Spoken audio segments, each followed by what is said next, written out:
Hello and welcome to another video. So today's video we're going to be exploring the mind a little bit more in depth.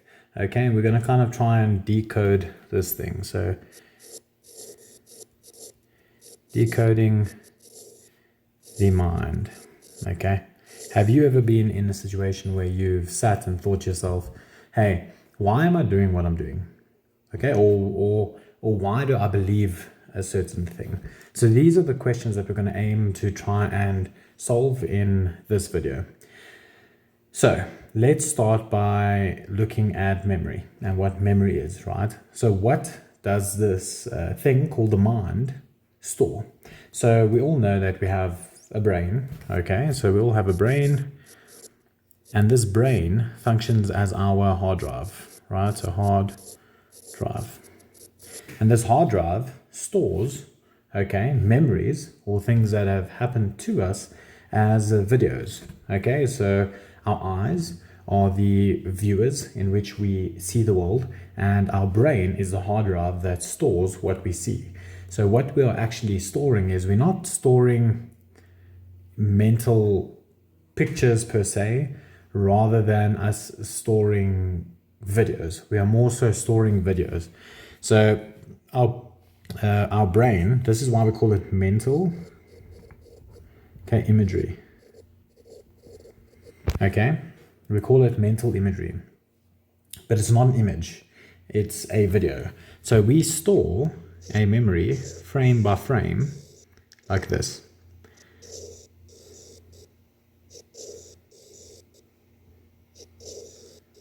Okay, where there's a start time and there's an end, okay, time. And the way in which we process this information or go through it is we move from start to end.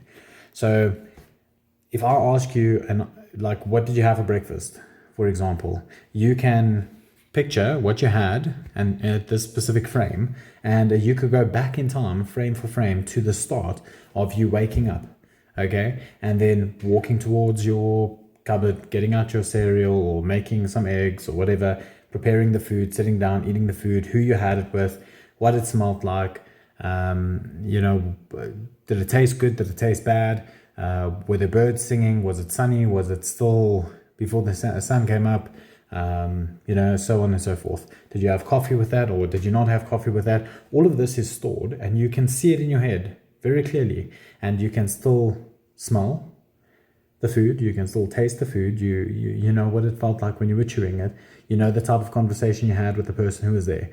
So this is stored as a unit of time, okay? Okay, so far we are at a memory is almost like a video reel, which is stored by the brain, a hard drive. And now we know that these can either be positive, okay,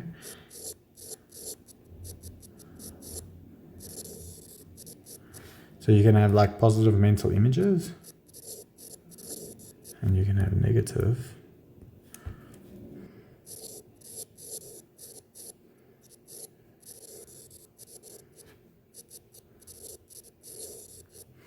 Okay, we have positive mental imagery, okay? Things that have happened to us in the past that are really, really good. And whenever we recall this, we feel, moments of joy and reward, and all those dopamine centers go off in the brain, and it reminds us that, hey, this was really a fun time in our past, and, I really loved it, and maybe it's an experience that you would love to experience again.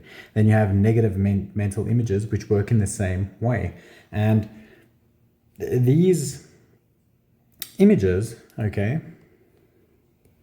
these negative mental images, they all link together. Even the positive ones, they link together like a chain, okay, in the mind. And I like to think of these negative mental images as mental poison.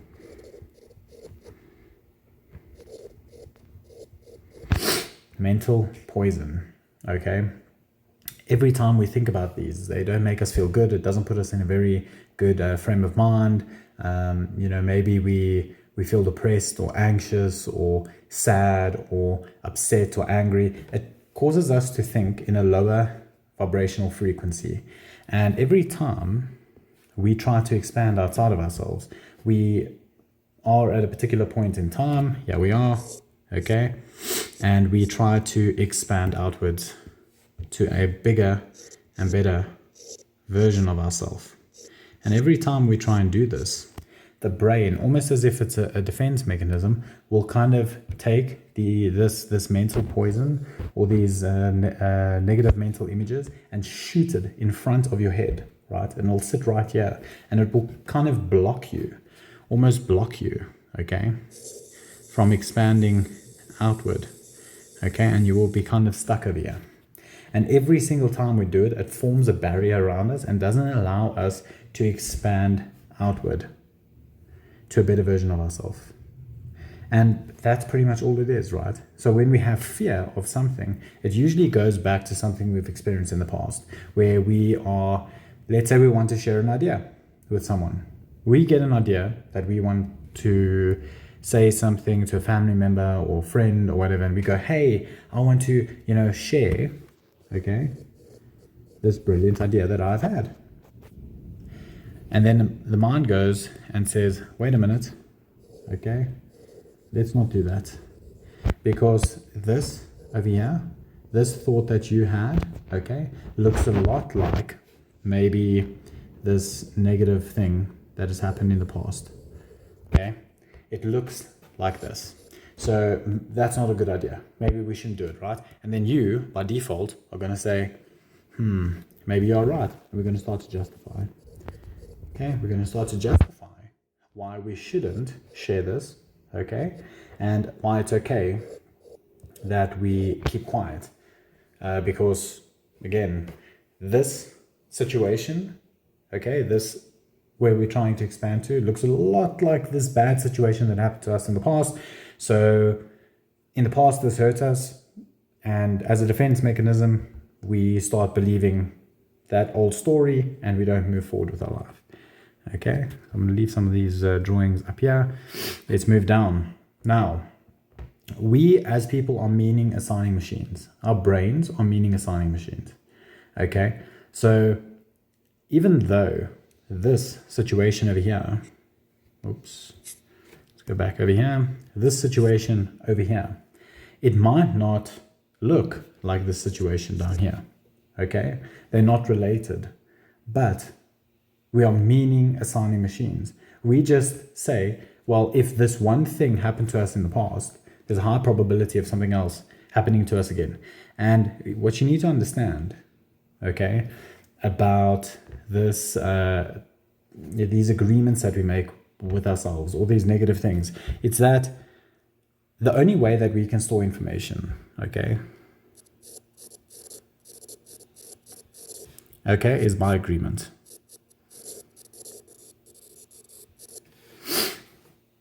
When we believe, okay, something, we believe it because we have agreed to believe that information. By believing to store information, okay, as either good or bad, we are choosing to believe it. And that belief is faith. Faith in something that might or might not be real. And our belief system,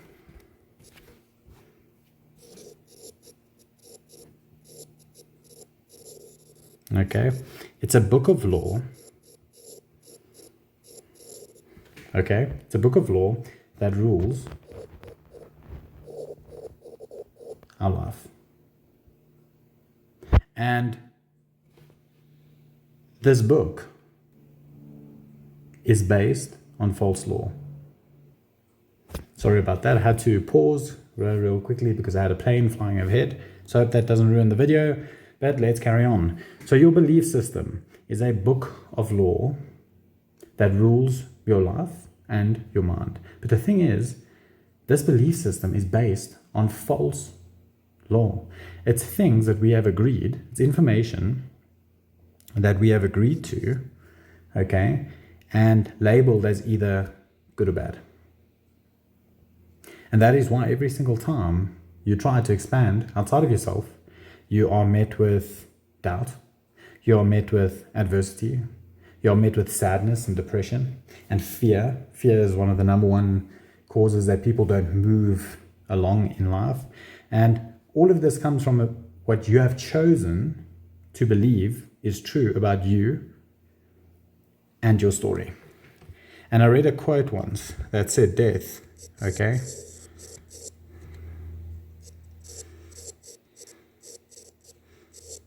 Death is not our biggest fear. Okay, death is not our biggest fear. Our biggest fear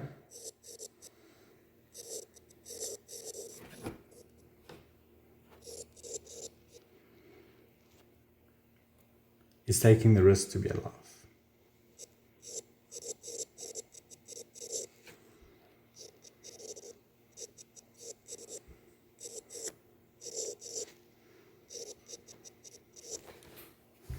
And this is so true.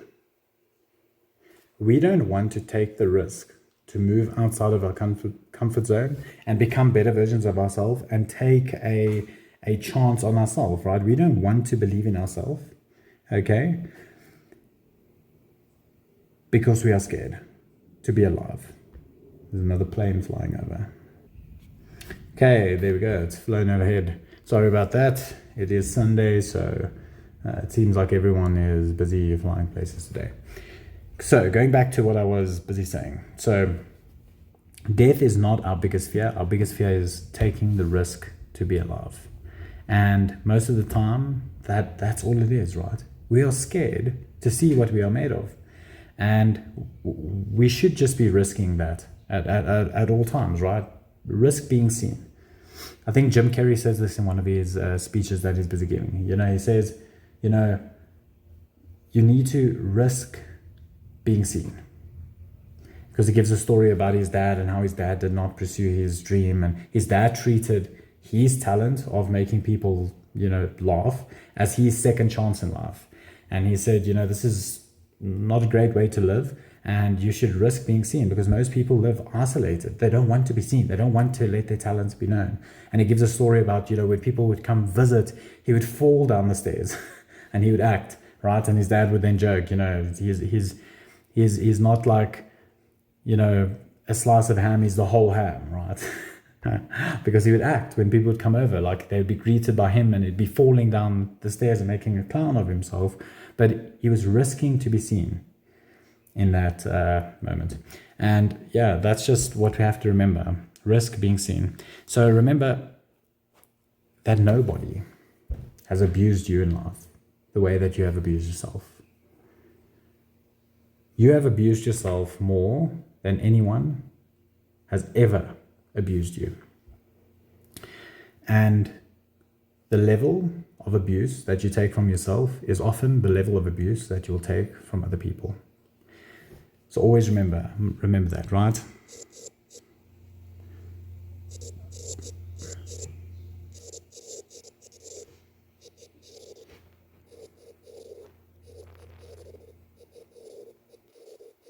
So the level of abuse you take from yourself,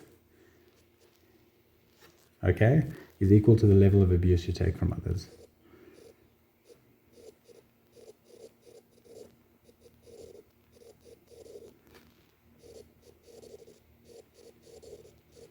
Okay. And the last thing I'll leave you with is that your image of perfection, okay, your image of perfection is why you reject yourself.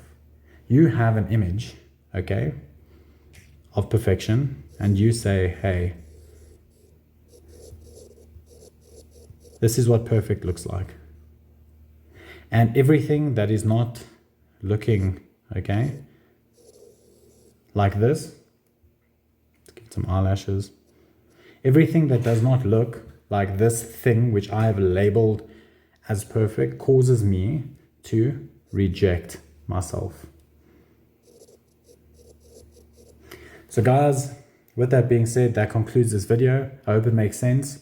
I hope that you have been able to decode your mind a little bit. Yes, there's a lot more moving parts to this aspect, Okay, I will be at a later stage making a more in-depth video on this part of it, right? So storing information as an agreement, and then how to break that agreement, right? Because the only way that we can store information, the only way that we can accept something into our reality is by agreeing to it. You cannot accept anything in life unless you agree to it. The problem is when we are children, we agree to everything, right? Because we don't have anything to compare it to. So when you are a child and you get a set of information from your parents, okay, your parents will give you like a little blueprint, but you've got nothing to compare. Okay, there's an R in there. B. You've got nothing to compare it to. You don't have another blueprint to compare it to and say, hey, this is bullshit, this is not bullshit. Okay, so you just accept. So you are in agreement with this blueprint. Okay, you get this blueprint, and now you are in agreement with that blueprint. And because you agree to everything in that blueprint, you now store, okay, it's stored as information. And that information becomes part of, well, either it's stored as a negative mental image or a positive mental image, but it is then stored, okay, this information is then stored, and eventually it acts like a barrier and stops you from moving outside of yourself and being a better version of yourself. And every time you attempt to do that and break these agreements, you are met with adversity. You are met with adversity. And when you're met with adversity, you go to the next best thing and you're like justifying it and saying, hey, maybe this isn't a good idea, and so on and so forth. And this goes down the line, right? I mean, we agree to things without even knowing that we agree to them. Here's an example. You're a child, you're walking down the street, your parents told you, hey, please don't go too far from the house. You didn't listen. You went down the road, and you got attacked by a dog. And when the dog ran and started attacking you, you saw a white fence, and at that exact same time, the owner of the dog was a woman, and she was tall, and she had brunette hair, and she had green eyes, and you saw the mailman run across the road, and your brain is storing all this information and as a negative event in your life. And as you progress down your road, you might be a young man, okay, be at a club, and you see this tall woman, and she's attractive, but she's got brunette hair and she has green eyes, and now you don't like her because your brain goes and says, hey, wait a minute, this profile of a woman looks a lot like this profile of a woman over here that had the dog, and I don't like her, and that's why you're not attracted. And you might say, oh no, I don't like brunettes, I only like blondes. That is why you like blondes and you don't like brunettes.